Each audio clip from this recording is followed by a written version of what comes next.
Tässä on Kia Headlineista moikka! Tänään mä haluan näyttää teille muutamat keinot, miten te saatte teidän luonnonkiharista hiuksista parhaat mahdolliset. Eli jos aamut näyttää tältä, niin mulla on pari vinkkiä, miten saat pelastettua tilanteen nopeasti ja tehokkaasti.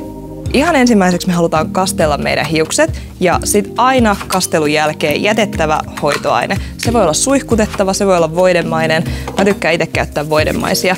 Työstetään se ensin käsiin ja sit harjaillaan sormien kanssa täältä hiuksiin läpi. Eli jätettävän hoitoaineen tehtävänä on suojata meidän hiuksia, että me ei saada tehtyä sinne vahinkoa. Ja näissä on myös tosi usein lämpösuoja, eli sit kun me aletaan föönaamaan, niin meidän hiukset on suojattu myös siltä lämpökäsittelyltä. Kun me ollaan saatu tää työstettyä hyvin meidän hiuksiin, me uskalletaan lähteä harjaamaan ja harjataan kaikki takut sieltä selväksi. Tää on tärkeä vaihe, ei saa lähteä harjaamaan suoraan tyvestä, vaan aloitetaan aina selvittäminen latvoista.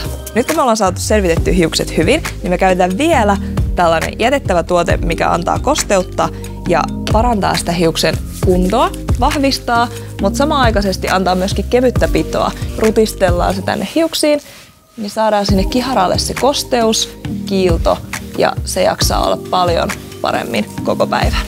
Jos me käytetään liian vahva tuote tässä kohtaa, me helposti latistetaan meidän kiharat ja se ei ole hyvä asia, koska me halutaan ihanat, kimmoisat ja pehmeät kiharat. Tämän jälkeen, kun me ollaan saatu rutisteltua tää hyvin hiuksiin, niin otetaan vielä geeli. Mä tykkään aina käyttää kiharageelin kaiken viimeistelyksi, niin mä saan vielä siihen pintaan sen pidon ja kiillon, ettei se lähde pörröstyä pitkin päivää.